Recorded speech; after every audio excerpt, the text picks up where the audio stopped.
No, we might as well do a Trump getting COVID and kind of recovering pretty quickly. What does that mean for markets? Of course, if you want to kind of walk through what you saw, and obviously what it means now. Well, I think we all saw the same thing, and to be quite honest with you, it caught me out of left field.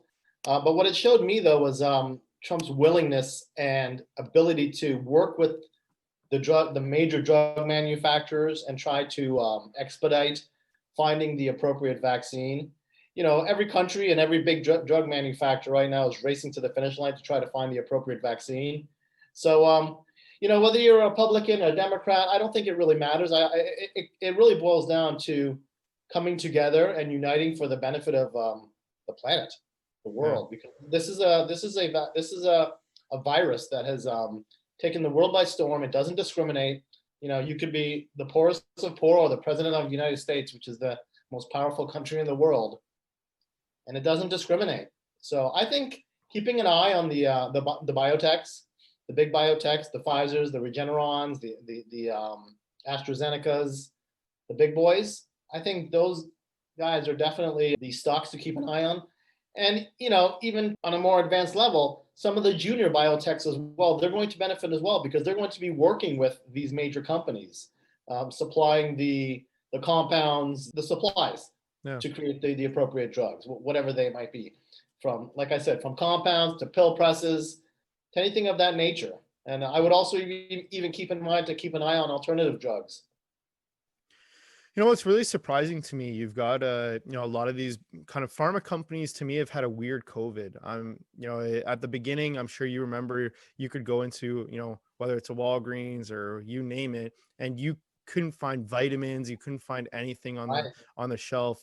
A lot of like pharma companies have like big pharma haven't performed that well during COVID, despite the fact that now, I've got people telling me, "Oh, I'm taking this vitamin, that vitamin, oh, and I care way more about my health and this and that, my immune system, and all these things." Are you surprised that you haven't seen companies like GSK or really Pfizer do well during kind of these times?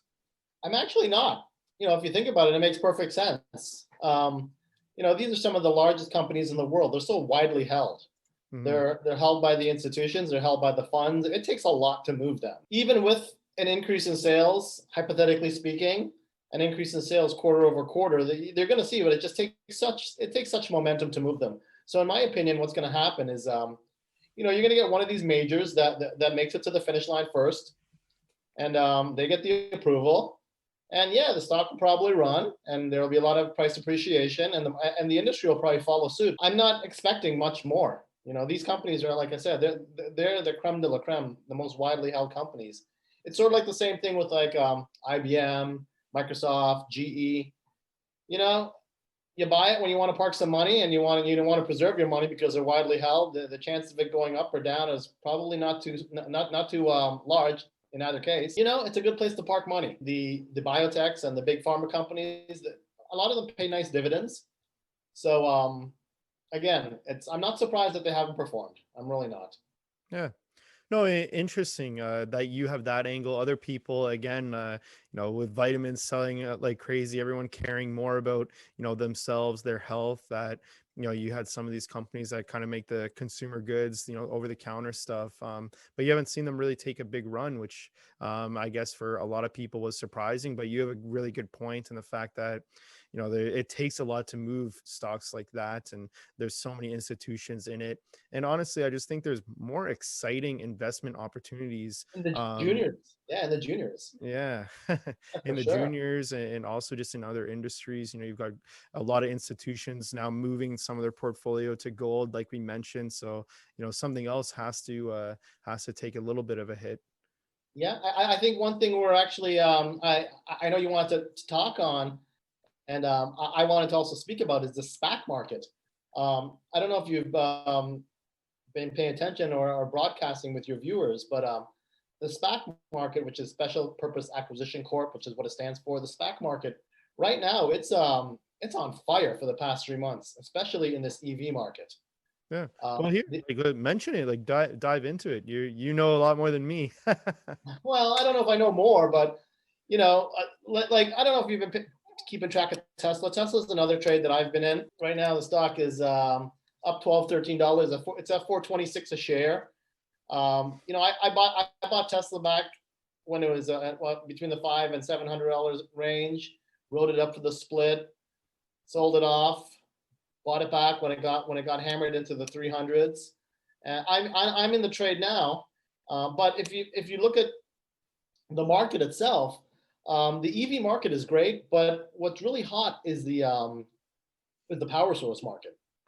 You got SPACs that are coming out literally every other week. You get a SPAC, like such as Romeo came out last week. There was another company called Hyliion. That was a SPAC that took off. The ticker on that was HYLN. Romeo was RMG. Romeo took a nice little pop over the past few days. It's pulled back a little bit, but and then even in the OTC markets, there are some EV stocks that are taking off. I came across one last week. The ticker was VCEX. That's a company called Vaxex.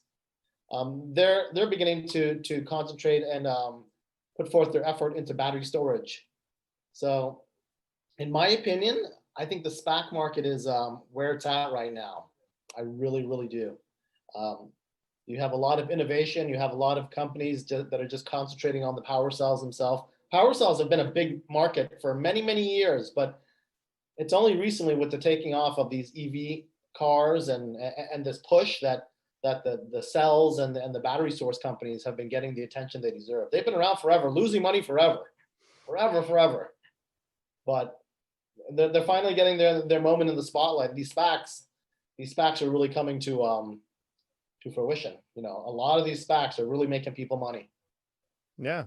No, interesting that you touch on, obviously electric vehicles, Tesla kind of creating a massive, capital push into that world. Tesla pushing a lot of things up. That's a crazy company. We can do a segment on them if we wanted to. There's a ton of Tesla investors, and kind of became a cult stock. Oh yeah. Every millennial wants to hold it, and it reminds me of Bitcoin. You've got people holding Tesla until they can hopefully buy a Lamborghini in 10 years from now. That seems to be at least where they're, or maybe buy a Tesla, if that's the take. But you've got like you said, even some mining companies up here in Canada, we're seeing, if they're doing lithium, in kind of the same ideas that you have. Absolutely. I can't remember which. There was a little Canadian mining company probably about 2 weeks back that was rumored to start mining for Tesla for their battery sources, and I can't remember the ticker offhand. They were on the west coast of Canada, but the stock took off. It was up crazy percentage, hundreds and hundreds of percentages, and it stayed there. Wow.